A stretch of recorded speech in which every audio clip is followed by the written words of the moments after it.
하나님 말씀 레위기 19장 5절에서 8절 말씀을 함께 읽도록 하겠습니다.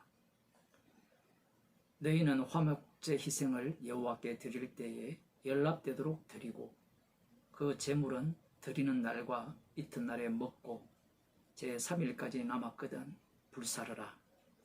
제3일에 조금이라도 먹으면 가증한 것이 되어 연납되지 못하고 그것을 먹는 자는 여호와의 성물 더럽힘을 인하여 죄를 당하리니 그가 그 백성 중에서 끊쳐지리라. 아멘. 많은 제사법들 중에 화목제와 관련된 말씀을 다시 명하고 계십니다. 화목제에 대한 내용은 레위기 3장에도 나오고요. 오늘 본문과 관련된 내용은 레위기 7장 15절 이하에 나옵니다. 그 레위기 7장 15절을 보면 감사함으로 드리는 화목제 희생의 고기는 드리는 그날에 먹을 것이요. 화목제의 종류가 감사제가 있고요. 그 다음 서원제가 있고 자원제가 있습니다. 감사제의 경우는 희생물을 그날에 다 먹어야 되고요. 남은 것은 다 불로 태워야 됩니다. 이와 달리 이 자원에서 드리는 제사와 그리고 서원제는 이튿날까지 먹을 수 있고요. 3일째 만일에 남았으면 먹지 말고 모두 불살라라고 지금 레위기 7장에서 말씀하고 계십니다. 오늘 본문을 보게 되면 레위기 7장 15절 이하를 반복하는 것 같지만 조금 더 따져 들어가면 반복되는 것 중에 여호와 하나님께서 이 말씀을 통하여 강조하시는 부분이 있다고 볼 수 있습니다. 그 내용이 무엇인가 하면 너희는 화목제 희생을 여호와께 드릴 때에 연락되도록 드리고 그 제물은 드리는 날과 그 이튿날에 먹고 제3일까지 남았거든 불사르라. 이 말씀에 의하면 이 감사제는 살짝 뒤로 제쳐두면서 이 자원제와 서원제에 관련된 말씀을 하시는 것 같습니다. 여기에서 서원제를 또 뺄 수가 있어요. 왜 빼느냐라고 하면 이 감사제와 서원제는 주로 어떻게 표현할까요? 약간 절제되었다라 할까요? 물론 이 서원제도 여기에 들어갈 수도 있습니다. 이 자원제는 흔히 낙헌제라고 하거든요. 기쁨과 즐거움으로 헌신하여 드리는 제사. 서원제도 여기에 조금 가깝습니다. 이 서원제와 이 자원제는 감사제와 달리 자기 쪽에서 뭔가 내놓는 겁니다. 기쁨이 충만하죠. 믿음이 충만하고. 이와 달리 감사제는 무엇을 받았을 때, 무엇인가 주어졌을 때 드리는 제사로 볼 수가 있습니다. 자, 그러면 여기에서 이 자원제와 서원제의 예물은, 희생물은 이틀에 먹고 3일에 불살라라고 명하셨거든요. 왜 이렇게 명하시는가? 그 이유에 대해서 조금 곰곰이 따져볼 필요가 있습니다. 서원제나 자원제는 내가 기뻐서, 내가 헌신해서 드리는 제사거든요. 이렇게 되면 내가 하나님께 드리는 그 제사가 중심이 되는 것이 아니라 그 제사를 드린 내가 중심이 될 가능성이 아주 농후합니다. 내가 기쁨으로 헌신하여 희생물을 드렸습니다. 그것을 이튿날까지 먹었어요. 3일째 남았습니다. 사람의 생각이 자기가 기쁨으로 드린 그 희생물을 불살라 없앤다는 것은 아까운 일이죠. 마치 자신의 헌신을 제거하는 듯한 그러한 느낌을 받게 되는 거예요. 이것을 거꾸로 이야기하면 자신의 헌신이 이 화목제, 자원제나 서원제, 제사법 자체를 넘어선다라는 겁니다. 오버하는 거예요. 그러니 하나님의 율법을 뛰어 넘어버리는 겁니다.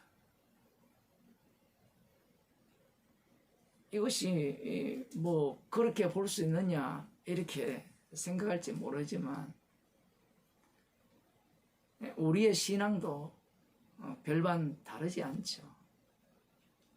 하나님께서 특별히 이 화목제물에 대해서 3일째 먹는다면 연락되지 않겠다라고 말씀을 하신 이유는 너희들이 자원제나 서원제를 드릴 경우에 틀림없이 여기까지 오버하게 되어 있다라는 겁니다.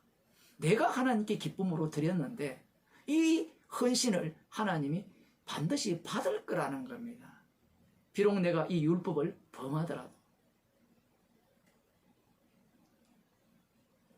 인간의 마음이 언제나 율법을 뛰어넘어 버려요. 달리 표현하면 하나님께서 명하신 경계선을 넘어섬으로 말미암아 자신의 믿음이 더 뛰어남을 보이고자 하는 겁니다. 이들은 무엇을 삭제해 버립니까? 화목 제물, 이 희생물의 의미를 완전히 삭제해 버리죠. 무엇이 그렇게 만드느냐라고 할 때는 자신들의 자원한 헌신, 기쁨으로 드리는 그러한 서원하는 서원들, 이러한 것들이 이 화목제의 취지, 희생물의 취지를 없애버리는 겁니다. 내가 그만큼 믿음이 좋다라는 거예요. 그 사사기를 보게 되면 이 입다라는 인물이 등장을 하는데 11장입니다. 입다라는 인물은 이 길앗 사람, 여기 보면 길앗에게서 낳은 아들인데 기생에게서 난 아들입니다. 길앗의 아내가 낳은 아들들이 있었는데 그들이 자라니까 유산 분배 문제가 생기니까 이 기생에게서 낳은 입다를 쫓아냅니다. 왜 쫓아내는가? 돈 문제죠. 그 돈 문제인데 그들이 겉으로는 무엇을 갖고 나왔을까요? 율법입니다. 기생을 제거해라 했고 기생에게서 난 아들이기 때문에 율법에 근거하여서 입다를 추방을 했는데 암몬 족속이 이 길앗 이 지역을 공격해 오니까 길앗 장로들이 입다에게 찾아가서 딜을 합니다. 이 전쟁에서 앞장서서 승리를 한다면 우리의 우두머리로 세우겠다라고 말을 하죠. 재밌는 것은 입다가 하는 말을 들어보면, 그리고 입다가 암몬 이 자손의 왕에게 하는 말을 들어보면 이 출애굽 역사, 이 암몬과 모압과 에돔에게 하나님께서 어떻게 일을 처리하셨는가, 그리고 약속의 땅을 어떻게 차지하게 하셨는가를 완전히 꿰뚫고 있어요. 재밌는 것은 아직까지 입다가 하나님의 신이 임하지 않았다는 겁니다. 사사로 세워지지 않았는데 이 정치적 상황에 의해서 사사로 세워지는 상황이 만들어진 겁니다. 놀라운 것은 하나님의 신이 입다에게 임했을 때 오히려 우리들은 앞부분에 입다가 말한 그 내용들을 입다의 입에서 나오기를 바랬을지 모르지만 전혀 다른 엉뚱한 소리를 하게 되죠. 30절에 보면 그가 여호와께 서원하여 가로되 주께서 과연 암몬 자손을 내 손에 붙이시면 내가 암몬 자손에게서 평안히 돌아올 때에 누구든지 내 집 문에서 나와서 나를 영접하는 그는 여호와께 돌릴 것이니 내가 그를 번제로 드리겠나이다 하니라. 하나님의 도움을 구하는 것이냐? 이미 앞부분의 내용들을 보면요, 그 길앗 족속의 머리가 된다라는 그 말에 이 입다는 충분히 그럴 능력을 소유했다라고 생각하는 거예요. 이런 말들 자체가 암몬 자손에서 평안히 돌아오게 한다면 누구든지 가장 먼저 나를 영접하는 내 집 문에서 나오는 그를 여호와께 돌리겠다라는 이 의미는 그만큼 이 전쟁에 대한 승리에 대한 확신을 갖고 있는 거예요. 확신이라고 표현할 수도 있는데요, 자기가 이 길앗의 머리가 되고픈 그 욕망이 하늘 끝까지 도달했다고 볼 수 있습니다. 이것을 무엇으로 다 둘러싸느냐라고 할 때는 믿음이에요. 하나님께서 언약으로 어떻게 자기들을 여기까지 이끌어 오셨는가, 그 내용들을 앞에서 다 읊었거든요. 그러한 내용들을 다 읊은 이후에 하나님의 신이 임하니까 그 하나님의 신이 하시는 일이 어떤 일인가 하면요, 본격적으로 입다의 본성을 드러냅니다. 마치 앞서서는 전쟁이 여호와 전쟁이라고 말해놓고 이제는 전쟁이 나의 전쟁으로 바꿔치기 해버리죠. 재밌는 것은 암몬 족속의 왕에게 하는 말이 이렇게 표현하죠.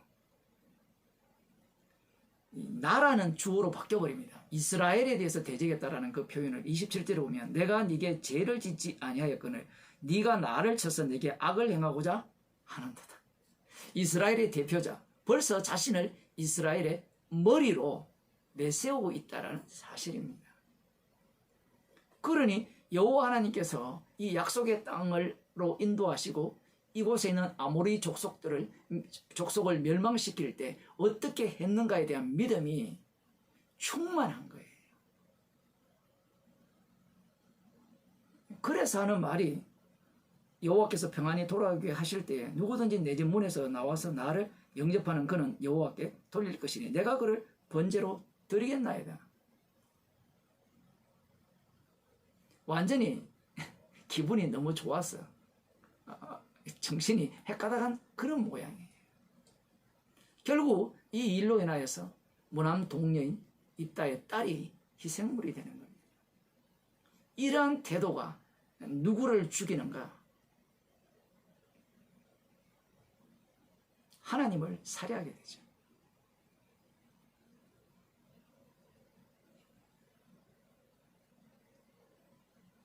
구약의 인물이기 때문에 인간의 한계성, 그 악마성을 고스란히 드러내면서 희생물의 의미를 그 속에 또 고스란히 담아버립니다. 입다의 무남 동료가 번제물이 되었다는 것은 입다를 희생물로 삼았다라는 이런 의미를 담고 있어요. 이후에 이제 13장 이후에 삼손으로 넘어가면 삼손을 희생물로 삼게 되죠. 인간의 그 악마성은 말씀이 주어지면 그 말씀을 갖고 자신이 어느 자리까지 올라가게 되느냐라고 할 때는 주의 자리까지 올라가 버려요. 누가복음 9장에 보면 예수님께서 예루살렘으로 올라가실 것을 결심하신 이후에 이제 사마리아를 통과하여 가게 되는데 이 사마리아 사람들이 예수님이 향하는 그 방향이 예루살렘임을 알고 그들이 받아들이지 않았습니다. 이것을 그냥 단순하게 보게 되면 사마리아 사람과 이 유대인과의 어떤 그 반목, 적대감 이렇게 볼 수 있지만 한 걸음 더 들어가게 되면 예수님이 예루살렘에 올라가시는 이유는 십자가에 달려 죽으시기 위해서 올라가시는 거거든요. 그 십자가 지신 분이 심판주란 말입니다. 제자들이 이것을 보고 여기 보면 야고보와 요한이 이것을 보고 이렇게 말합니다. 주여, 우리가 불을 명하여 하늘로 쫓아내려 저희를 멸하라 하시기를 원하시나이까. 사도행전에 보면 성령받은 사도들이 복음을 전할 때 복음을 받지 않는 자들에게 불을 명하여 저들을 멸하소서 이렇게 기도하지 않거든요. 스데반 집사님이 돌에 맞아 죽을 때 저들이 하는 짓을 알지 못한다고 하죠. 저들의 죄를 저들에게 돌리지 말라는 거죠. 예수님께서 하신 그 기도를 그대로 반복하는 겁니다. 제자들은 주님의 증인인데 이 말씀이 누가복음에 기록된 이유는 이후에 성령 받은 자들 중에 어떤 자들이 등장하느냐라고 할 때는 자신이 주의 자리에 앉아서 심판주 행사하는 자들이 등장한다는 거예요. 구약에 입다라는 이런 인물들은 이 구원받은 자로서의 사사, 그 구원받은 자로서 이 저주받을 자와 긍휼히 여길 자를 동시에 보여주는 역할을 담고 있다면 이제 신약에는 예수님께서 십자가로 완성하셨기 때문에 그 완료성이 이 땅에서 드러나게 될 때 이 지옥 갈 자들이 어떤 모습을 보이는가라고 하면 정인의 모습이 아니라 자신이 심판주가 되어서 주님 행사하는 모습을 보이는 거예요. 오늘 저희 딸이 어디 갔다 오는데 어떤 물티슈를 주더래요. 마스크도 주는데 거기에 이제 글을 보니까 신천지 예수교 제가 사는 이 지역 이렇게 써놨어요. 신천지 예수교라 하니까 자기들도 예수님을 믿는다고 하는 말인지 거기에 재미있는 말을 써놨습니다. 천국 가기를 소망하는 당신은 추수되었습니까? 완전 패러디한 거죠. 구원 얻었습니까? 언제 얻었습니까? 구원의 확신이 있습니까?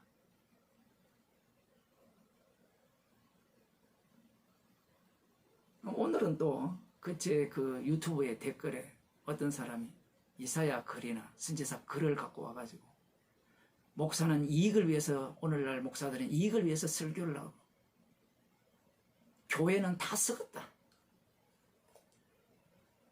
이 신천지 초짜들이 하는 짓거리들이거든요.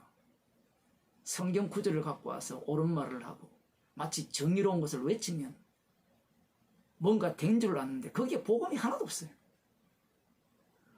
이 사람들이 뭘 모르는가 하면 마귀가 성경 구절을 더 잘 알아요. 이 바리새인과 서기관들이 성경 구절을 달달 외우거든요. 지금도 유대인들이 구약을 달달 외우잖아요. 그러한 성경 구절들을 외우면서 믿음이 충만하기 때문에 어느 자리로 올라갑니까? 자신을 하나님의 자리에 올라가서 육신을 입고 오신 예수님을 십자가에 못 박아 죽여버립니다. 천국에 대한 소망을 가진 당신, 이 자체가 악마가 제공하는 복음이거든요. 선악과를 따먹은 인간이 에덴 동산에서 쫓겨났죠. 믿음이 충만하다는 것은 가짜라는 겁니다. 믿음이 충만하다는 것은. 선악과를 먹은 인간이 에덴 동산에서 쫓겨났잖아요. 쫓겨나서 그가 갈급하는 게 무엇입니까? 영생이에요. 그게 요한복음 5장에 나오죠. 너희가 영생을 얻기 위해서 성경을 상고한다 했잖아요. 그런데 성경은 내게 대해서 전한다 했거든요. 그건 나가 누굽니까? 여기에서 한 가지 생각해야 되는 이 부분이에요. 신천지 예수교라 하죠. 정광훈 목사도 성경은 전부 예수님에 대해서 전합니다. 신천지도 똑같이 이야기를 해요. 어느 교회 아니고 다 예수님에 대해서 이야기한다고 하지. 그거 이야기 안 하면 이단이거든요. 그런데 어제 제가 설교를 했잖아요. 그 예수가 누구를 위한 예수입니까? 방금 천국을 소망하는 당신. 그 너를 위한 예수라는 거예요. 그러니 그 예수가 우상이죠.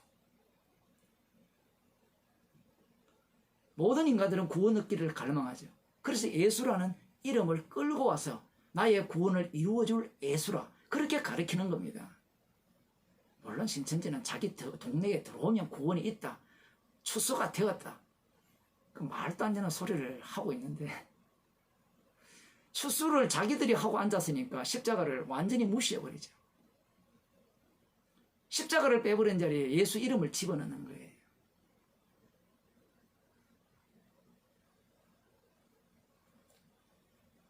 말씀이라는 것이 인간의 악마성을 다 끄집어내는 겁니다. 그래서 지옥 갈 자는 반드시 지옥 보냅니다. 이게 십자가의 능력이에요. 그래서 복음이냐 아니냐를 이렇게 들여다보면 아무리 성경 구절을 언급하고 옳은 말을 하더라도 십자가가 없어요. 그러면 복음이 아닙니다.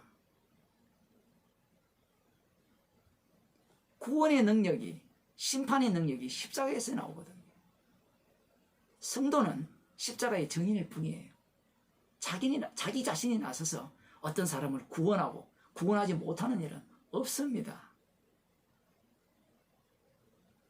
신천지가 그렇게 큰 소리 치는 이유는 예수님이 눈에 안 보이기 때문에 그래요. 믿음이 없기 때문에 그렇잖아요. 지금도 주님이 살아계셔서 친히 자기 백성을 구원합니다. 목사가 나댈 일이 아니에요. 제가 이렇게 설교한다고 구원할 수 있는 일이 아니란 얘기입니다. 주님이 친히 자기 백성을 지금도 구원하세요. 그러한 믿음이 없는 자는 어떤 행세를 하는가? 주여 불을 명하여서 저들을 멸할까요? 이걸 달리 표현하면 내 말 안 들으면 너는 지옥 가고 내 말 들으면 너는 천국 간다. 이런 태도로 오늘날 목사 행세, 교인 행세를 하는 겁니다. 기도하시겠습니다. 하나님 아버지, 우리가 내세울 믿음이 없기에 자랑할 것은 십자가뿐입니다. 지금도 주님이 친히 살아계셔서 십자가에서 다 이루심을 우리 가운데 친히 드러내시는 그 현장을 두 눈으로 목격하게 하심을 감사드립니다. 십자가의 증인으로서 주님의 죽으심만을 마음껏 자랑하며 증거하는 주의 백성이 되게 하여 주옵소서. 예수님 이름으로 기도드리옵나이다.